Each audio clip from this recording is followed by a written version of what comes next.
path. Mai, leave it to Roddy. Leave it to you? What are you going to do? I feel like this kid that's been sticking to me could lift us over. It snarled as it inched toward us. Now that's creepy as fuck. Looks like we've got no choice but to fight. Oh, do we have to? Uh-oh. Then the monitor's backlight changed to a blue hue and the laptop flew open. Ah! Authentication verified. Whew. Accessing user data. Yes! I'm the navigation avatar, Iris. Are you my master? Seems like it. I'm Mai. Pleased to meet you, Iris.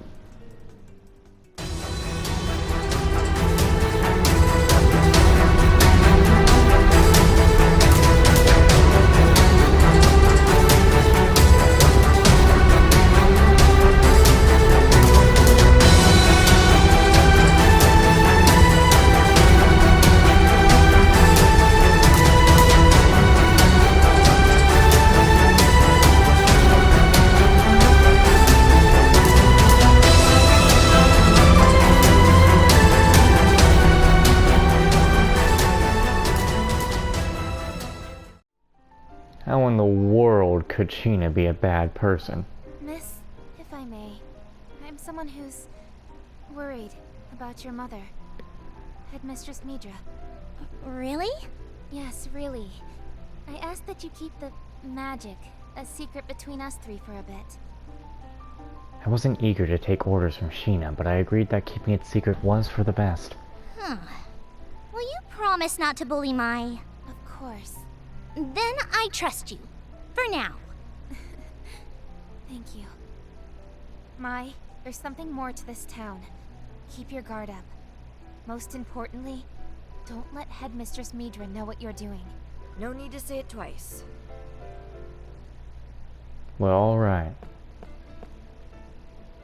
I was hesitant to trust Sheena fully, even after we departed from her house.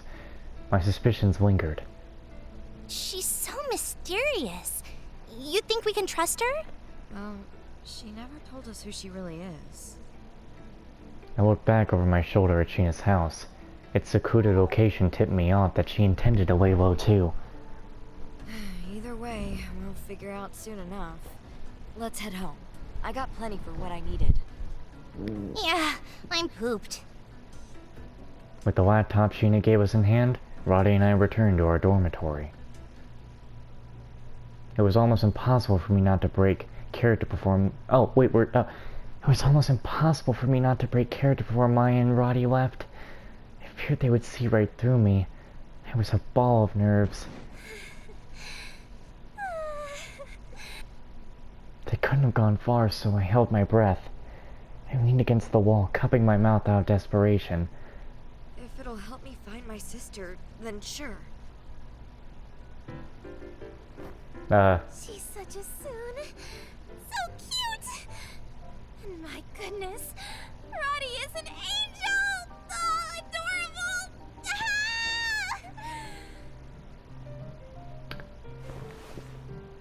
And she acted like this only the teeniest bit in the first game, because she had to be a lot more serious.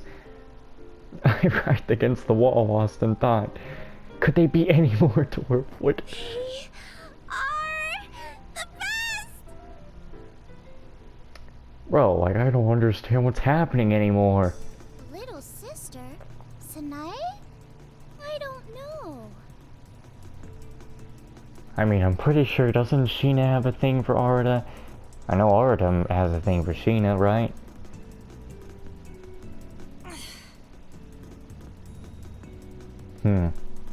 As soon as we returned to our room, I typed some terms to Iris.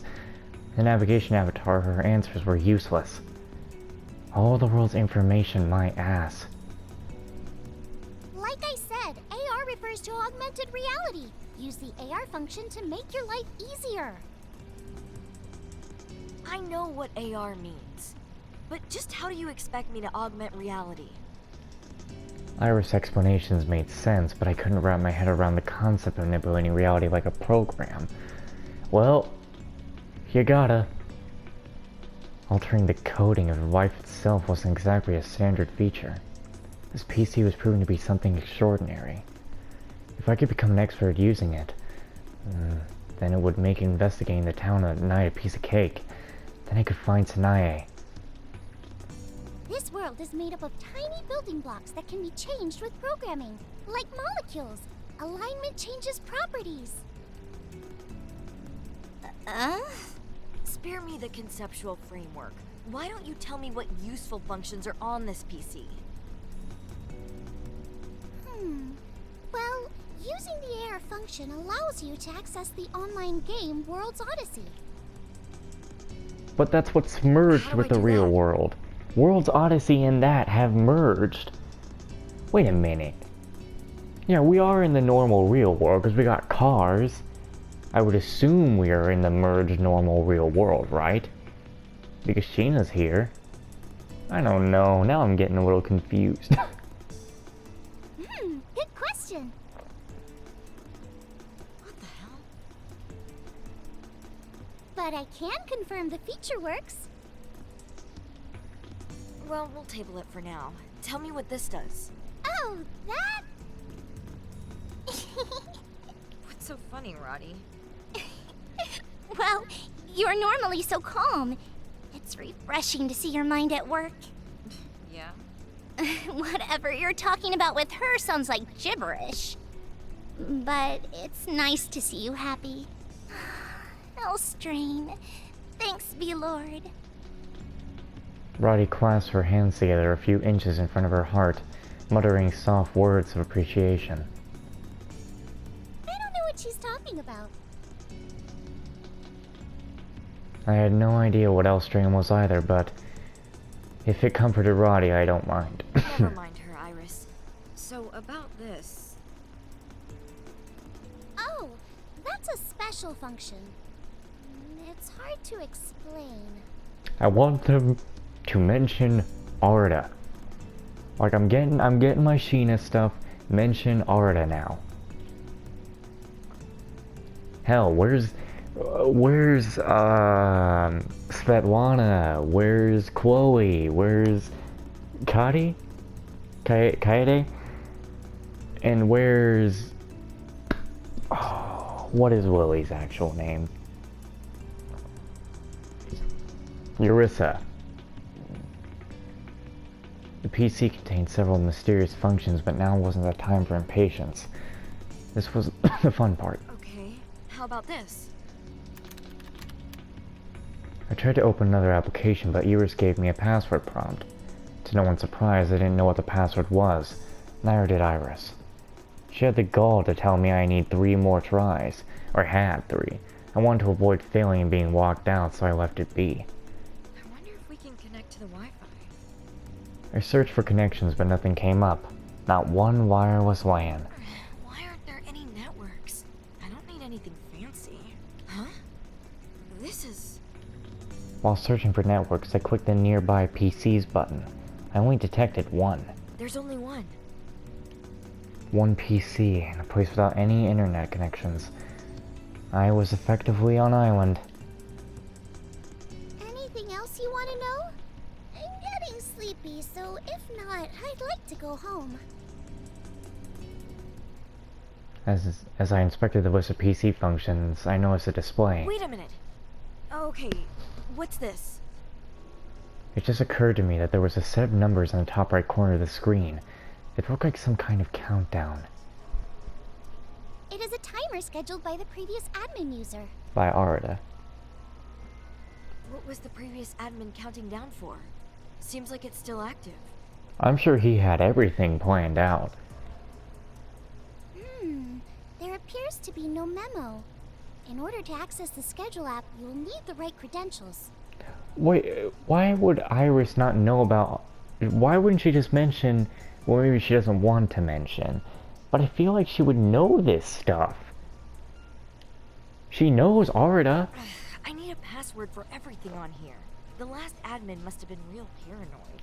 Oh, he was. Trust me, he was. After everything he went through, I wouldn't be surprised. He was effectively hunted down and saw the world ending. Maybe. Is that all? Time for bed. Bye-bye. Iris yawned and closed the navigation window. It was best for me to get some sleep as well. My eyelids felt heavy. If you're going to sleep, your bed's right there. But right here's so comfortable. I rested my head on the desk and shut my eyes. There was so much to investigate. I couldn't fit enough hours into the day. As I contemplated my next move, I dozed off. All the way to 11. Well, chapter 2's done. All the residents sat at a long table, chatting amongst themselves as they munched on their breakfast. Wordsworth prided itself on its regulations, but I never thought things were too strict. You're rude, Mai. I was kind enough to wake you, but you ditched me while I was in the washroom. I appreciate the wake-up call, but we don't have to go everywhere together. Ugh, you better walk with me tomorrow. Huh? Say, Headmistress Mitra has taken her time today. Seriously. I answered without thinking as I was focused on my food. My soup was starting to cool. It was customary for us to wait for Headmistress Mitra's opening remarks. No one ate until morning prayer had commenced. Oh, there she is. The cafeteria door swung open and the room fell silent. Our eyes darted toward Headmistress Mitra, who stood tall in the entrance. Today, I would like to introduce 3 of our new friends. I summarized that 3 girls being introduced at once was a rarity since the room shortly erupted into conversation. Headmistress Mitra's height blocked the 3 girls walking quietly behind her, so I couldn't make out their faces. Stop coughing. Quiet! Our guests might understandably be a bit nervy, seeing as they are unfamiliar with our institution. So please, welcome them. That quiet hides a dark power behind it. Wordsworth is one big, precious family. You mustn't forget that. Next, we will determine their placement. As Headmistress Mitra continued, I locked eyes with someone who I noticed had been waving at me. It turned out to be the social worker who aided me after the incident. When I was utterly lost, she showed me kindness. I think that concludes our announcements. Now, for our morning prayer. Did I even get to meet these people, though? Close your And eyes, yes, everyone. that though was Ready? perfect. That though is meant to be there. Headmaid Shizu motioned for everyone to recite the prayer led by Headmistress Mitra. At least we could eat. It's been a while, Mai. Have you been? I quietly slurped on my soup as the social worker approached me. Her name escaped me. That's right, Juliet. It has. I'm doing well, thank you.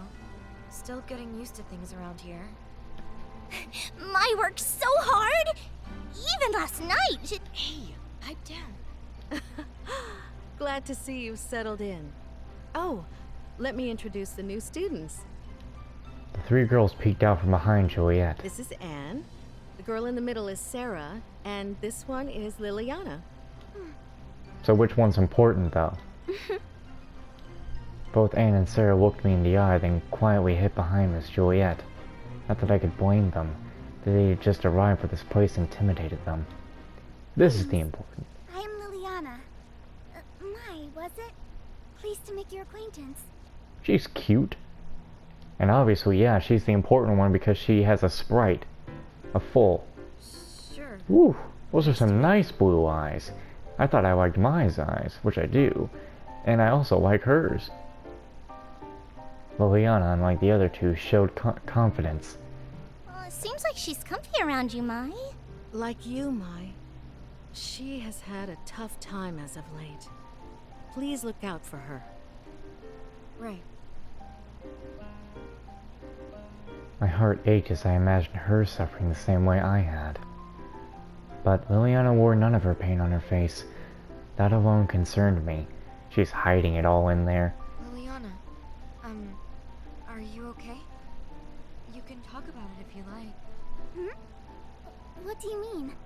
I appreciate your concern. You sure? If you're okay, then I'm okay.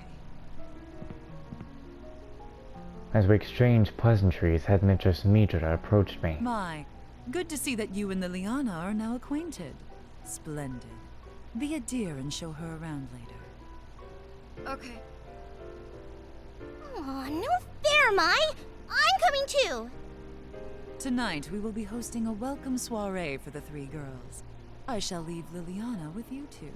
Now, Anne, Sarah, follow me. I'll introduce you to some of our other residents. Well, alrighty then. Headmistress Midra delivered her orders, then spun around on her heel as she walked away, leaving Liliana with us. A welcome soiree? I never got a party. I began to wonder if I was welcome here at all. I have a habit of taking things negatively. One of my unsavory habits. Don't take it personally, Mai. What? It has nothing to do with you.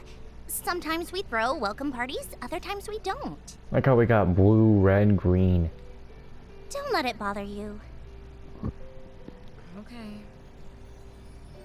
Roddy's words flustered me. Get out of here, menu.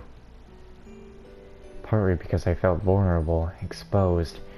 Really, but most likely because I was accustomed to kind words like hers. But if it still bothers you, I'll personally throw you a welcome party. One to remember. Oh, thanks, but no thanks. See you around, Liliana. Ah, you're a tough nut to crack, Mai. But that's what makes you wonderful.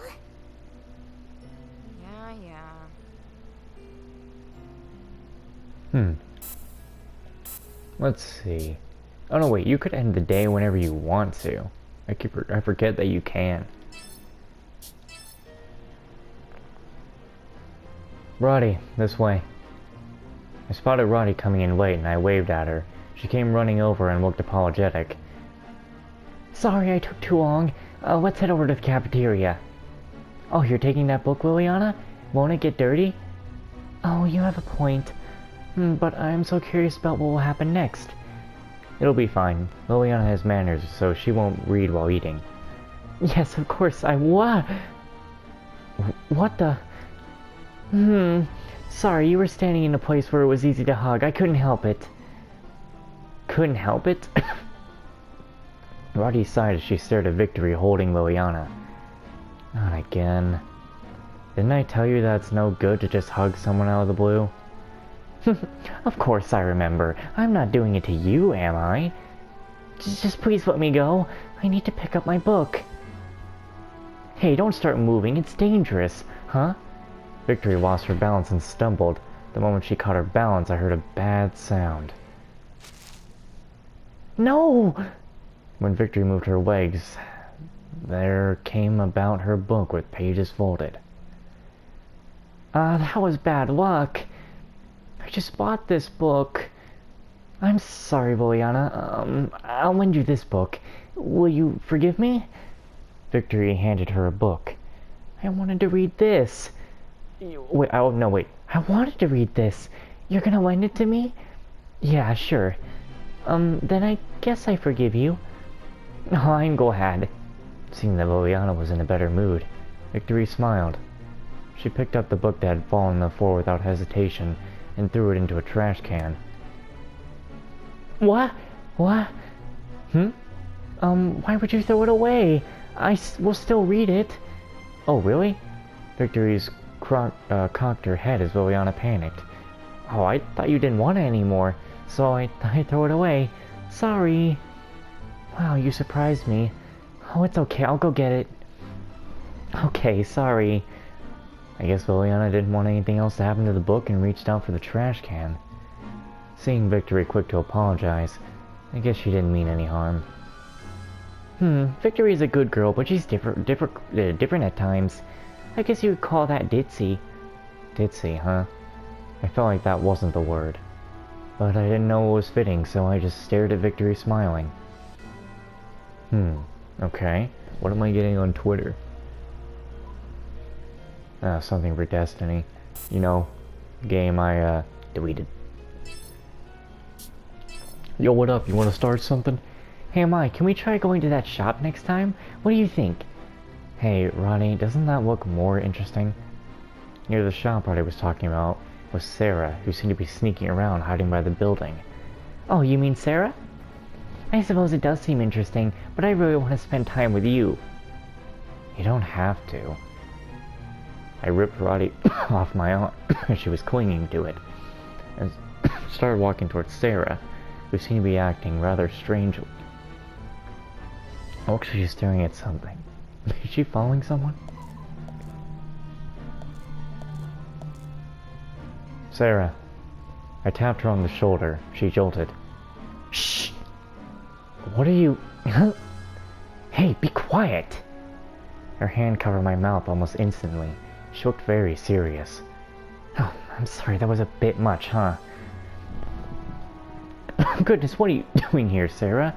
You look so suspicious right now. I know I do. Sarah didn't seem to acknowledge Roddy and continue observing her subject. Don't tell me she's caught up in something dangerous. Phew, I think I'm still in the clear. Who are you following?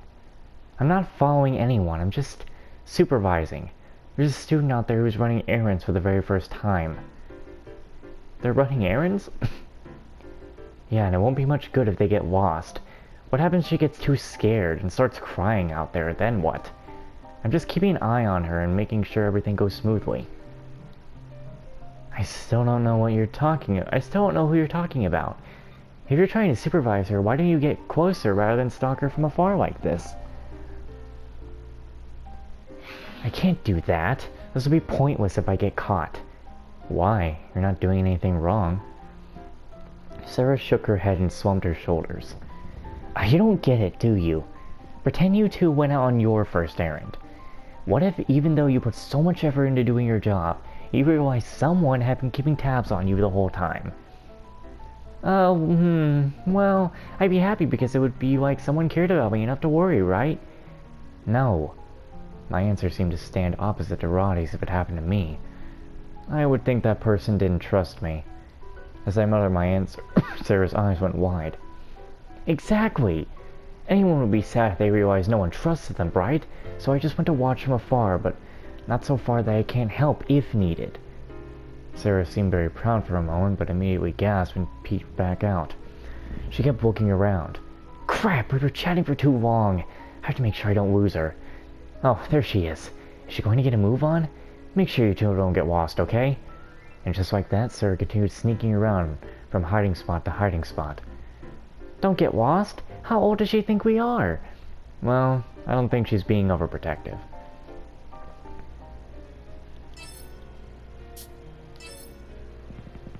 I heard footsteps behind me. I stopped. My. Oh, hey Pick. What's up? Do you want to try and talk about what you were going to talk about last time? Yeah, I've been wanting to talk to you. Ooh, she's going to confess to Mai. But Mai is mine.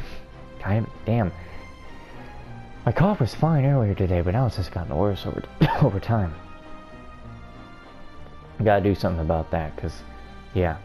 Roddy, stop messing around. I'm sorry, I'll stop. Go on then, and Mai, remember what I said. Be nice, right? I sighed, and Roddy smiled. Oh, by the way, you should stop saying I'm yours. That's never ever going to happen. What? Though I know why she wanted to talk to me, I really didn't want to go. My footsteps felt heavy as I walked with Pick. We stopped at the corner of the hall, and Pick bowed at me once again. She remained silent for a moment. I'm so sorry I was such a bully to you. I know that it was really messed up of me. But I'd like to ask for your forgiveness. She raised her head from her bow slowly. Her expression was clearly anxious and waiting on how I was going to respond next. Seriously? I can't erase the stupid grin you had on your face from that day. You expect me to just forgive you? You're really selfish, aren't you? No, you've got it all wrong. I wasn't bullying you because I wanted to. I didn't want to. I stared at her, my silent gaze beckoning her to continue. Her voice cowered as the words began to spill out. Vina terrifies me. I couldn't defy her. If I didn't look like I was having fun, she would have noticed and brought it up to me later. I was really mortified. If I didn't do what Vina said, who knows what she would have done to me, so it's just... Alright, I get it. What a waste of time. Pick's words were centered on herself. All she wanted was to walk away from this without a guilty conscience.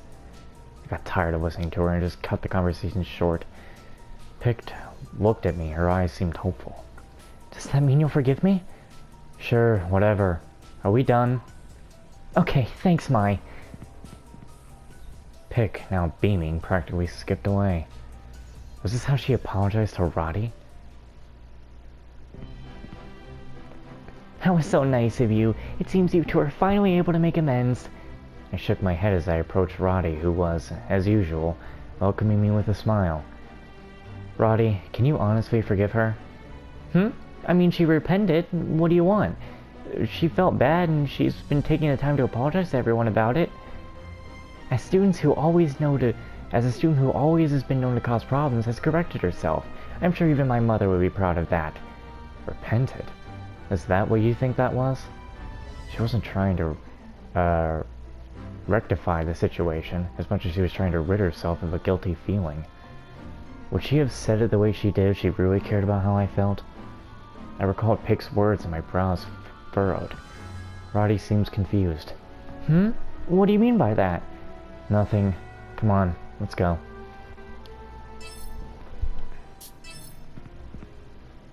I'm sorry.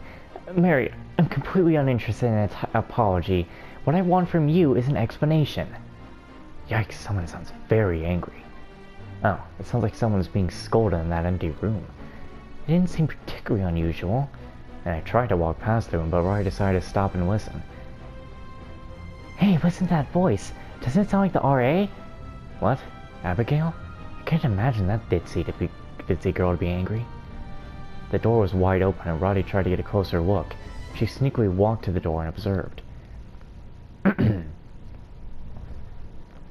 They're called forbidden areas for a reason. You know that, don't you? I was just so caught up in my game of hide and seek. Mary's hands were gripped to her own skirt, perhaps in an attempt to stop them from shaking from fear. I don't enjoy watching people get reprimanded like this. Roddy, we saw who it was. Let's just go already. Oh, hold on, this is getting good. Good? I wanted to leave, but couldn't help but look. I peered in and saw Abigail hugging Mary. I'll be leaving soon. You're a good one, Mary. You understand, don't you? Yeah, and I'll never do it again. Abigail looked at Mary with such tenderness as Mary nodded in agreement. The RA is usually very ditzy, but when she sees someone doing something potentially dangerous, she becomes very impassioned. And after having a serious chat, she should always offer forgiveness, just like this. Here I thought she was useless as an RA. I guess she does have a good head on her shoulders. Wow, you look like you're impressed. Hey, what do you think about me? Do I impress you like that? You love me, right? Why would you even try to steal the moment like that? Come on, let's go. What? Like Roddy said, I was actually impressed with Abigail. Something stood out, though. I'll be leaving soon. You're a good one, Mary. You understand, don't you? Her words. She said that she'd be leaving soon. What was that supposed to mean? Who knows, but end the day. Tonight is our welcome soiree for our 3 new students. Ladies, please be sure to celebrate responsibly. That is the Wordsworth. I drifted out of focus during Head Mistress Minter's speech, choosing instead to focus on the meal set out before me. Nicer fare than usual. Our usual white broth was replaced with a stew. It even contained meat, what little of it there was. Got it. This is what welcome soiree looks like. Not that I would know, I didn't get one. Okay. Commence the feast. The soiree followed the prayer immediately. Lively conversation bounced around the dining hall. Liliana, you have crumbs on your mouth. Here, let me wipe them off. Oh, I'm sorry, Ma. Thank you. You're welcome. Aren't you polite? My, I also have crumbs. Wipe them, please. Wipe them yourself. Ugh, so uncivilized. Come on. I'm liking this cast of characters. And usually, like I've said before, when I see the... Look, I got nothing against same-sex love. But usually I'm just like... But with Roddy being that way with Mai, I'm just like, it's alright. I ain't all against it. It's kind of funny. Such an exciting evening. Do you normally gather for meals like this? Yeah, we always eat together. But we're only allowed to be this loud for welcome soirees, though. I glanced around the tables, noticing that Anne and Sarah were being bombarded with questions from the upperclassmen. Splendid. How wonderful for me that I may dine with all of you this evening. Liliana, do you want more stew? There's bread, too. Thank you. It's your welcome soiree. Don't thank me. That's gotta be a thumbnail, which is Mai and Liliana both smiling. Mai, you never pay attention to me. Oh, sorry. It was true, I was doting on Liliana. The only reason I suspected was that she experienced something similar to me. I've been meaning to tell you, your hair color is quite lovely. What country are you from? I was born in Japan. Do you know where that is? Yes, a mystical country in the Orient.